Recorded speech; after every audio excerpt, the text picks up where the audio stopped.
this is piggybacking the PMDD video that I did earlier. And I want to exaggerate a little bit more about what this premenstrual or perimenstrual syndrome is all about, because we're seeing it much more in the mental health field than actually what we're seeing, in the gynecological or even in the primary care area. Sometimes you're talking to people who are psychologically having issues, and they're also experiencing these problems. And so it's very difficult to understand what this perimenstrual syndrome is like. But this just doesn't happen in women. This can happen in men. And that's where the discord is in understanding what this is all about. Now, I just want to read over some of the symptoms for PMDD according to Cleveland Clinic. And so I shared this before, but I want to get a little bit detailed into understanding where these hormones are playing a role and where there might be an imbalance, and also when there might be shortages in the body that cannot perform because of maybe some of the habits we have taken on. So anger and irritability, you've heard of hangry, and sometimes it's not just around the hangry moment, but there might be some other issues related to it. Maybe you're in pain and you're getting irritable because you can feel that discomfort.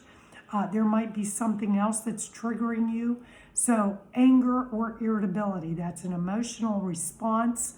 And sometimes it could be related to nerves and your mental status, not just mental health, but the actual brain and spinal cord and nervous system.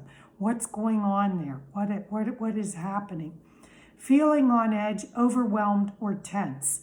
Now, sometimes these, again, are related to issues that are something that maybe that you're lacking in your body, might be mineral deficiencies. And when you think of vital minerals, you can't always just replace those with pills. So there are different ways to try to introduce those into your body and for gut health and stomach health, for that absorption, proper absorption of these minerals. And then to know when you're getting too much of something, or maybe you're in a place where you're healing from a lot of stress, and also maybe you've broken down a lot of barriers inside the digestive system, even in your alimentary canal, which is from your mouth to the back end. So if there's any layers that are gaping and they're not really integral or integrated well, those areas can break down. And sometimes when you think about drinking a lot of alcohol or eating a lot of sugar, that can just break down the entire lining of the mucosa in the mouth, down in your stomach. These lead to ulcers, and that can cause a lot of issues with irritability and pain, because you're dealing with not just that sensation of discomfort inside, it can feel it in the back too. And then it feels like that throughout your entire body. So you can have back pain and stomach and aches and joints and all kinds of stuff from maybe that breakdown inside the mucosa of the lining of your alimentary canal or your digestive system. Anxiety and panic attacks. Those can happen in different ways. Again, a reaction to something. Panic attacks, you can surround yourself with maybe some issues that are going to be a little stressful, and depending on how well you are in your life and how stable things are around you, that can lead to some panic attacks when you're introduced to a stressful situation. And sometimes even when you lose something, you panic and you're just trying to figure out, okay, where did I put that? Instead of panicking, just step back and take a breath and say, okay, I know that I mishandled something, and maybe I need to stop for a moment and think about it. That also comes along with when you travel and maybe all of a sudden you can't find your ID, or you're in a car and a police officer stops you because you went through a red light or something, and maybe you panic. So in these situations, you don't want to take it to an extreme and blame everything on somebody else or something else. But, at the same time, recognize why you're having panic attacks and why you're experiencing anxiety. Is it something that you're seeing on the internet? Is it something that, maybe you feel like you've not doing what you should be doing at the present time, and you're feeling a little neglectful on your part? Sometimes we are hard on ourselves. So you have to just figure out where you are, what you can do at the moment, and then just bring yourself back to center to figure out, why am I panicked? And believe it or not, when you are in a painful experience, try to understand that pain and that it will get worse if you panic. Your body senses it. It sends off all these different signals to your brain and to your sympathetic and parasympathetic, and sometimes you get stuck on one side in that fearful moment, and that can happen throughout your life, and you have to figure out how to control that, get that under control, and work with breathing and meditation, and also some other understanding how food can impact those moments too, because if you're not nourished well, you are more likely to have a more aggressive attack, a panic situation, or things like that. Difficulty concentrating.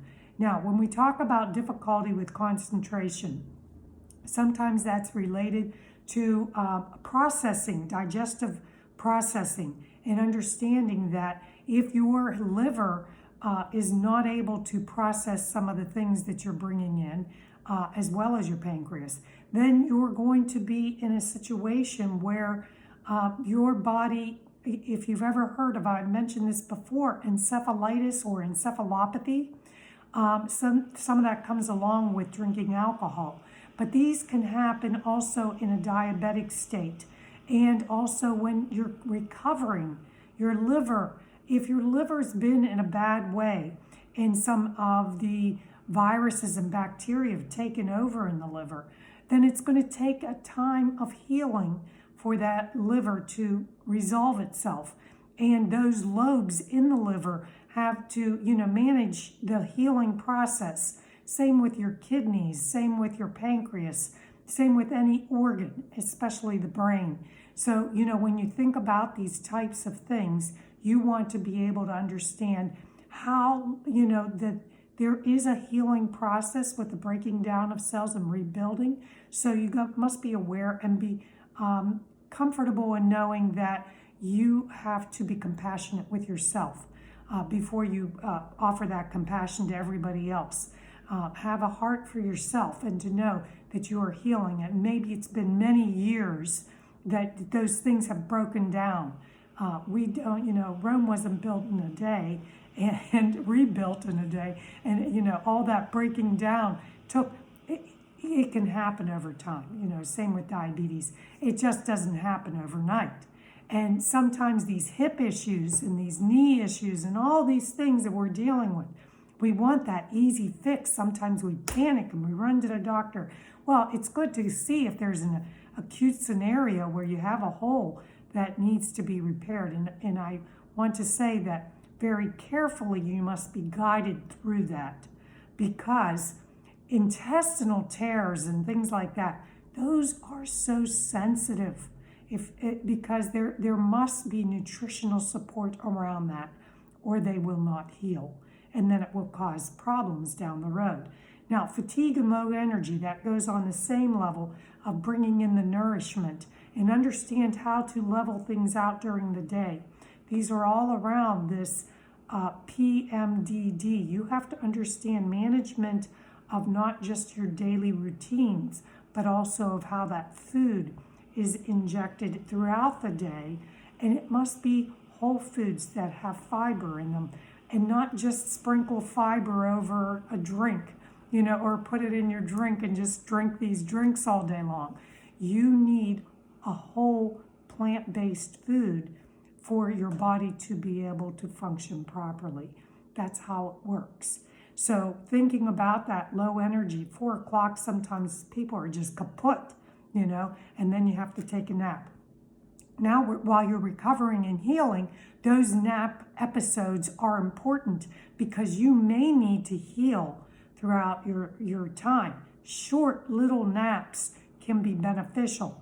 Also, closing your eyes and just meditating for a period of time, 15 minutes, 10 to 15 minutes, with some breathing exercises can help heal some of the things, even with your eyes. If you're using your eyes every day on the computer or reading, that is using energy.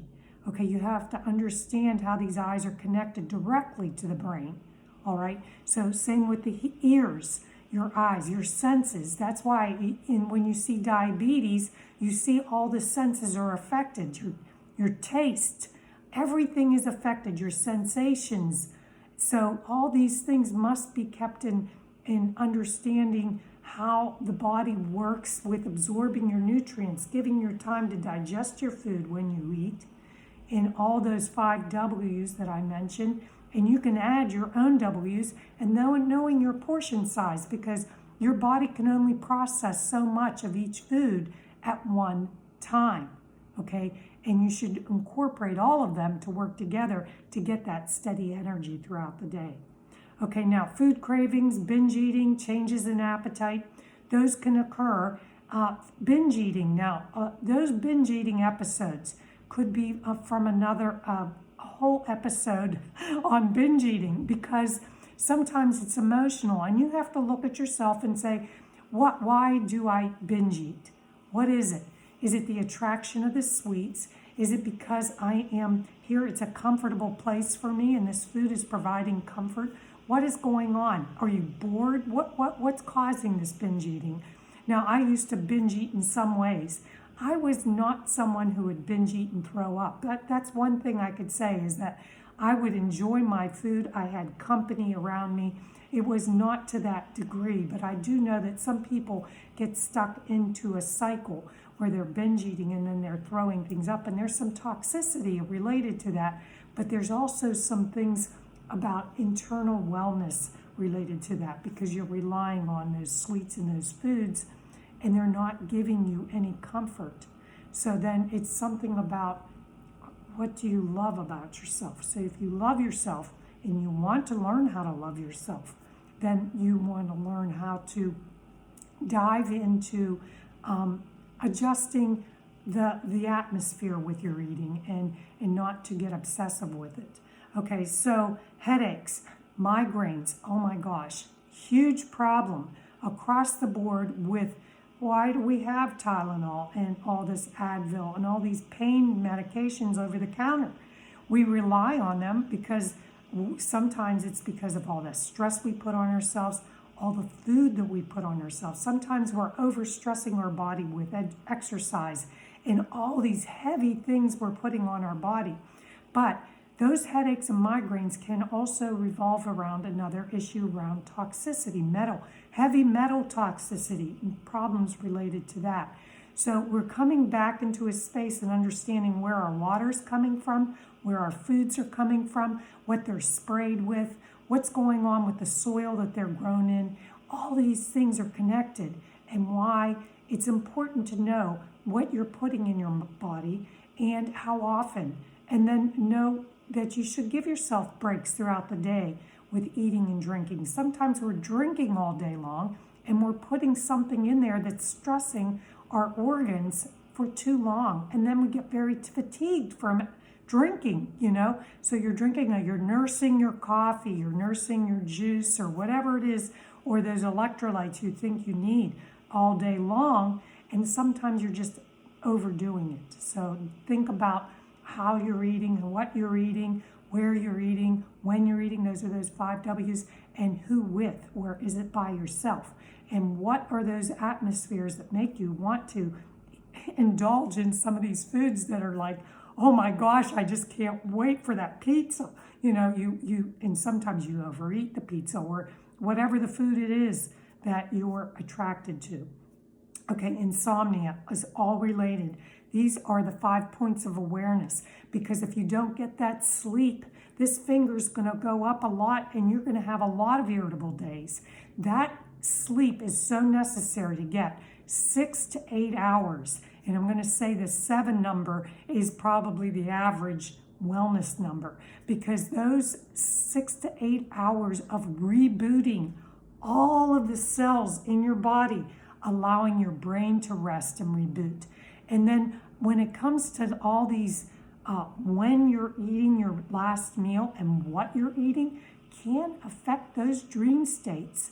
And all that REM, I'm starting to question whether REM is maybe related to blood sugars, what's going on in the body. So, what actually is happening during those dream states? Do you need, what kind of sleep are you allowing to occur? And what is surrounded with your sleep area? Those nighttime routines are very important.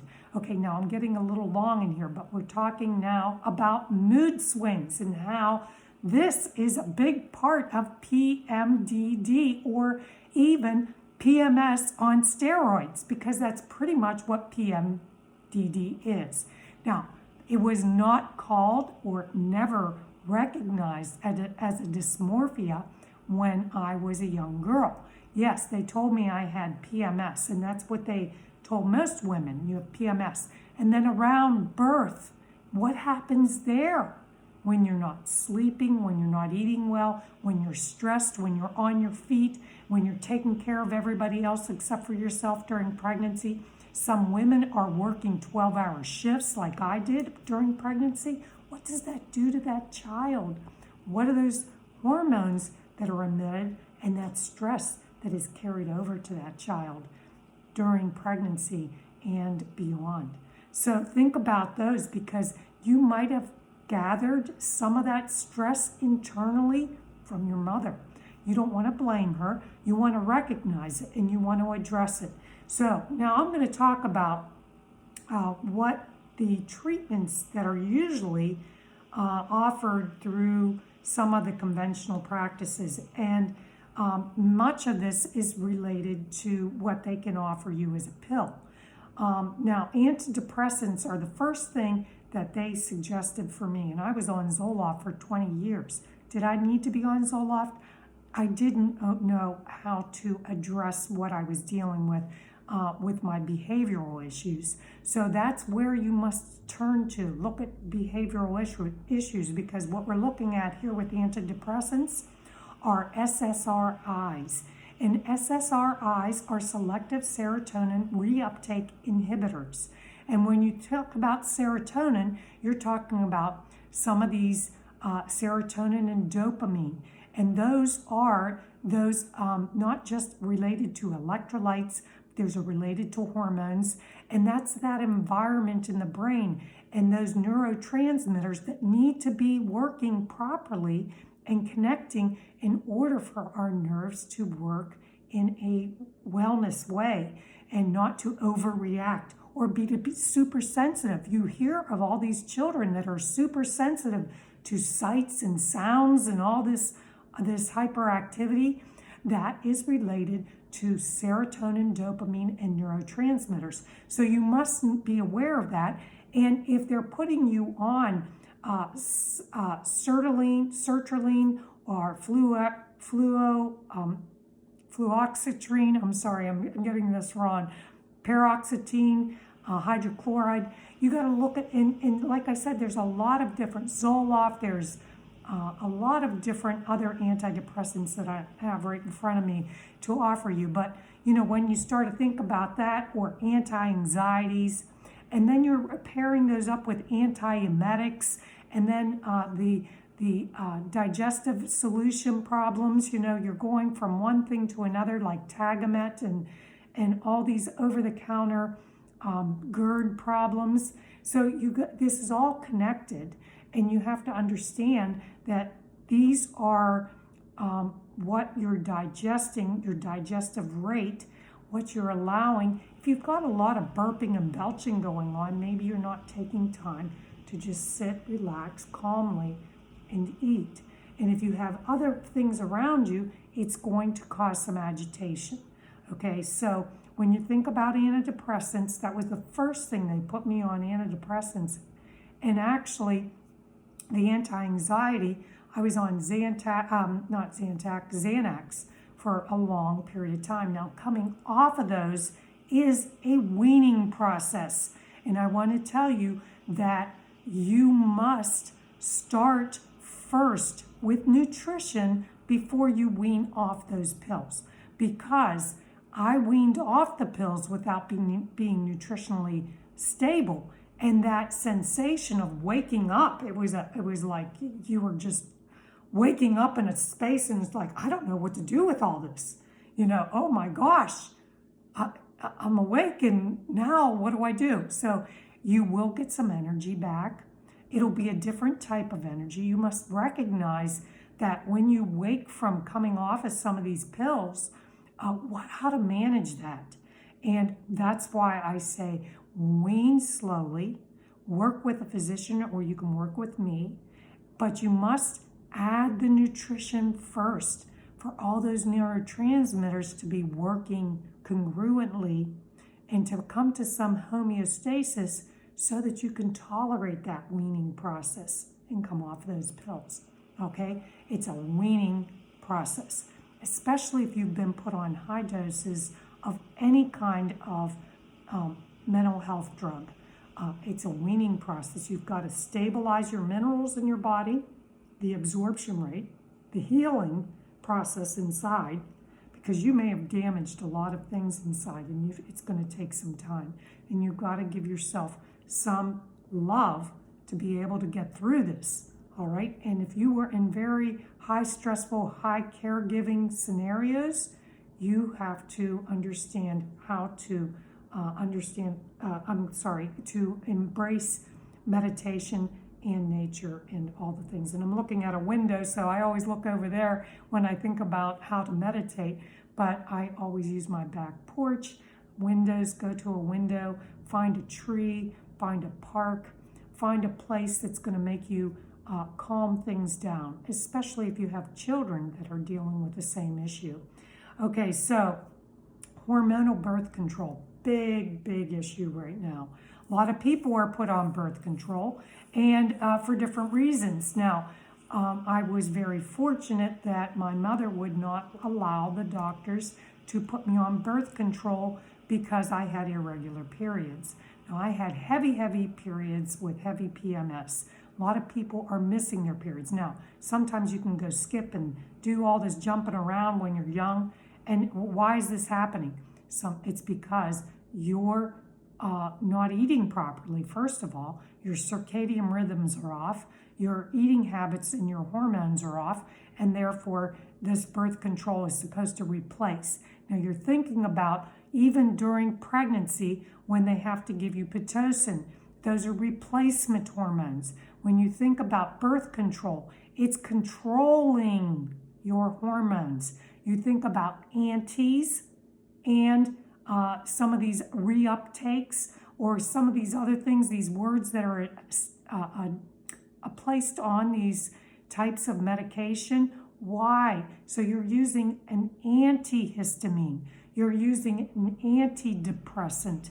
So your histamines are whacked out of your mind because something you're eating is making those histamines fly all over the place.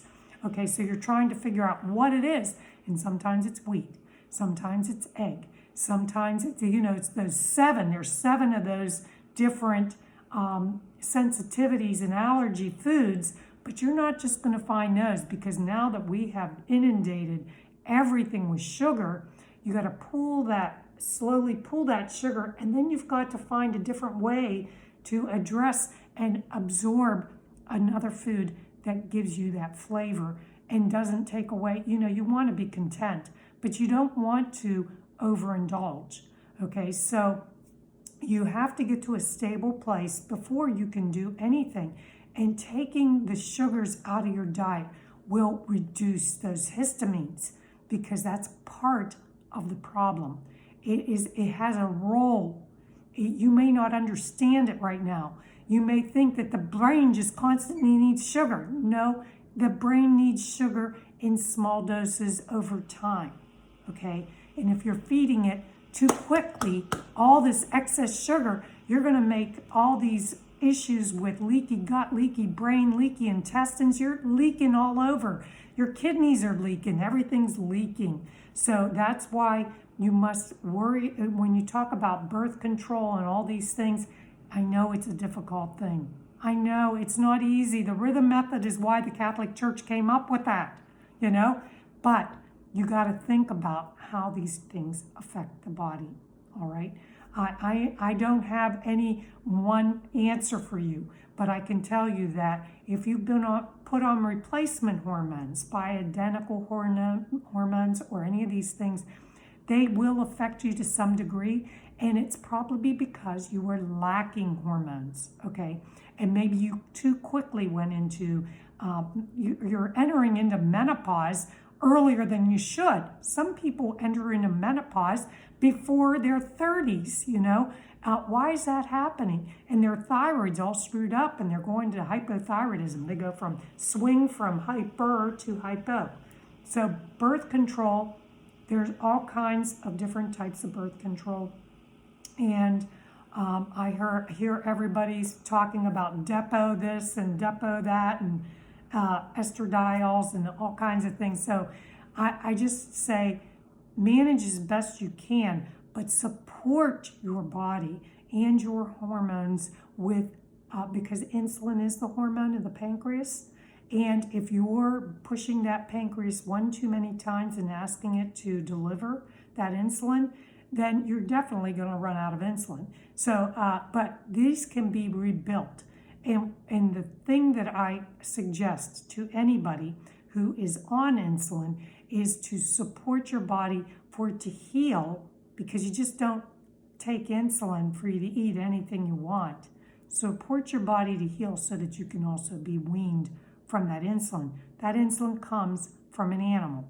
Okay, remember, any of these other supplements that you're taking, even ox bile for digesting your fats, these come from other animals. So you're taking a supplement that comes from a pig, it's porcine. You're taking a supplement that comes from a cow. You're taking a supplement. So in addition, then you're eating pig meat, cow meat, whatever animal it comes from, okay? So just think about that part of it, because your body may react in different ways to different things. All right, so over-the-counter pain medications.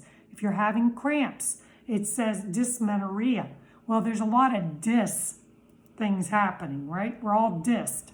So dysmenorrhea, headaches can occur, breast tenderness, other physical symptoms.